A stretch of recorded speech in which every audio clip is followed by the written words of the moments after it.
You like desire? We like it when you identify your desire and you're consciously aware of what it is. So the trick, it's not a trick, it's a skill. The skill is to have desire that you're not trampling with doubt. To have desire that you believe. That's just the best. A desire you don't believe, not so pleasant, is it? So it seems logical, well, I will just get rid of the desire. Not so much. Because once life has caused you to identify a desire, that's a strong momentum. And it really is, even though sometimes it doesn't feel like it, the path of least resistance to line up with the desire rather than to rail against it. What we want to encourage in these hours that we are together is an understanding of how you be in this universe. We want you to remember that you are source energy, mostly. Even though you're in this physical body, the non-physical part of you is still dominant. And as you are in this physical body, with source flowing to you and through you, you are continuing the eternal life that you are all about. So even when you don't know it, even when you feel bad, even when it feels like things aren't going well, source energy is flowing to you in the only way it can be described is an unconditional love. No matter what, this source energy, the same energy that creates worlds, flowing to you. But how you allow yourself to be in that energy, we'd like you to feel this. It's like a permeation of environment all around you of well-being and appreciation.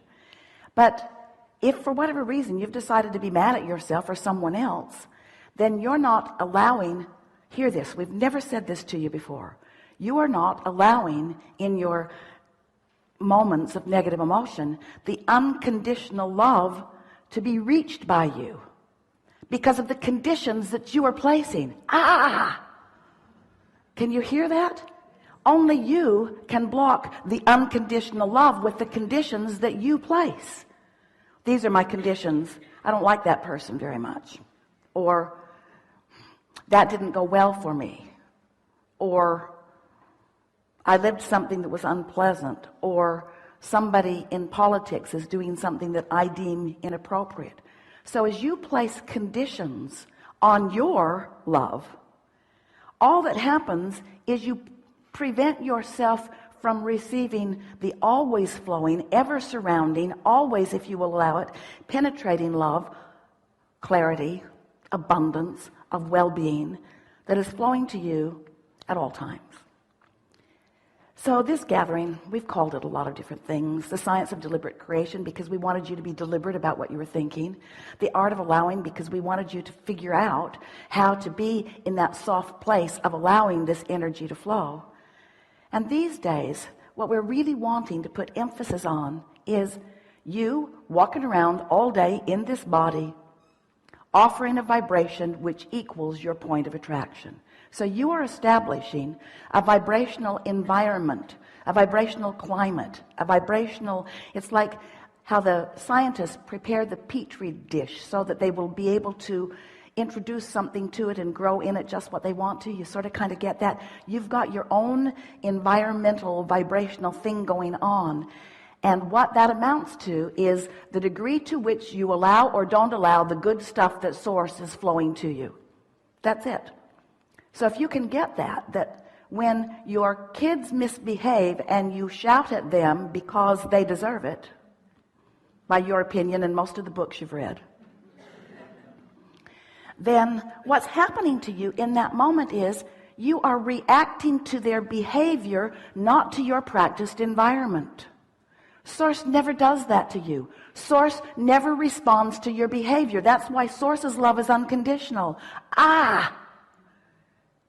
But when you respond to someone's behavior or to a circumstance or an event,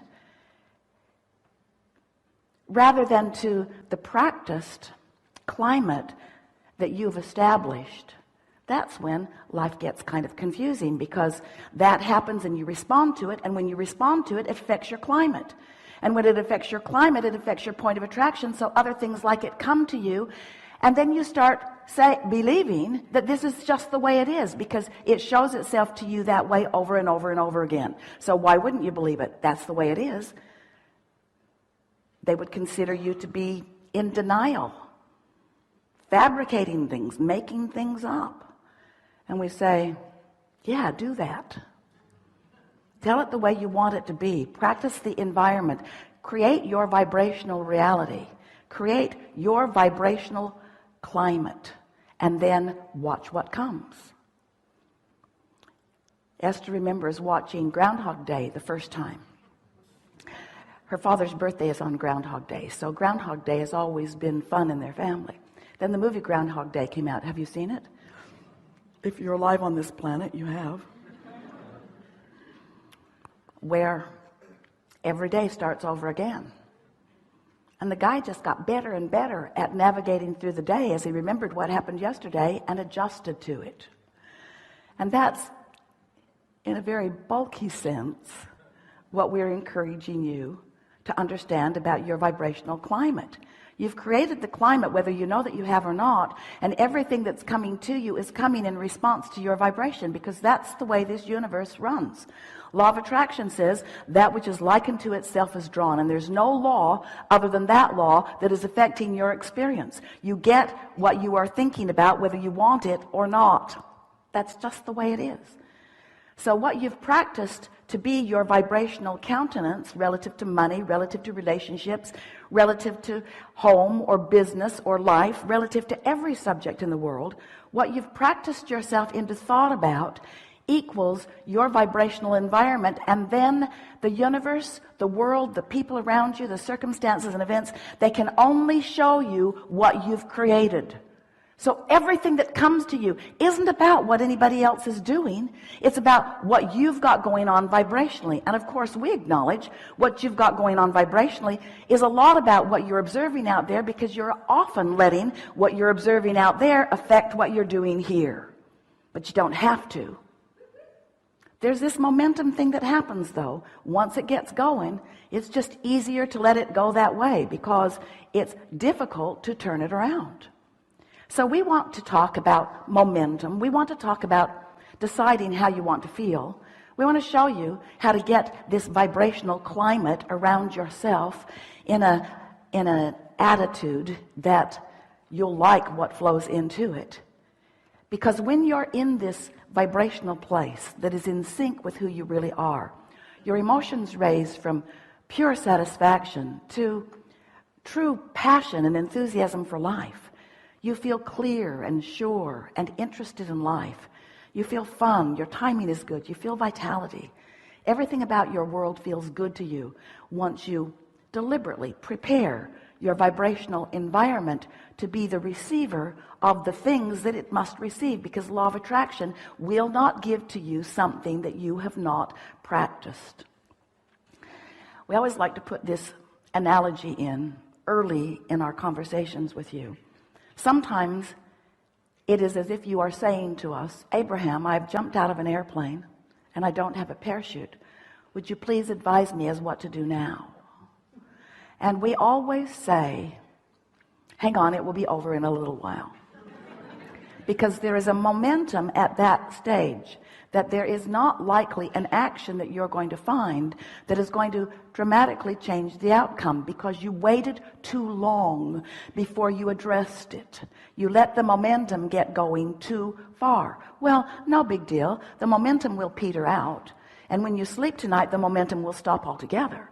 And in the morning when you awaken, you have the option of beginning your momentum in a way that creates a vibrational atmosphere that you will like what comes to it.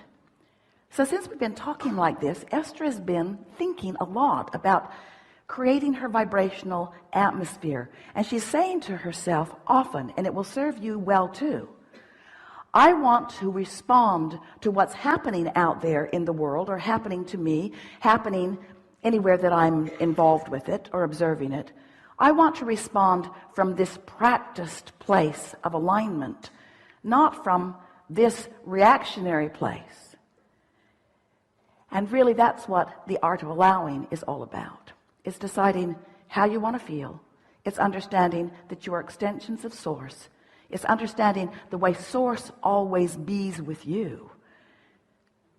In fact, do you know that the only reason that you can even feel what you would call negative emotion, whether you call it fear or rage or embarrassment or anger, every negative emotion that you feel is only possible because you are feeling a way that the Source within you does not feel about the same subject.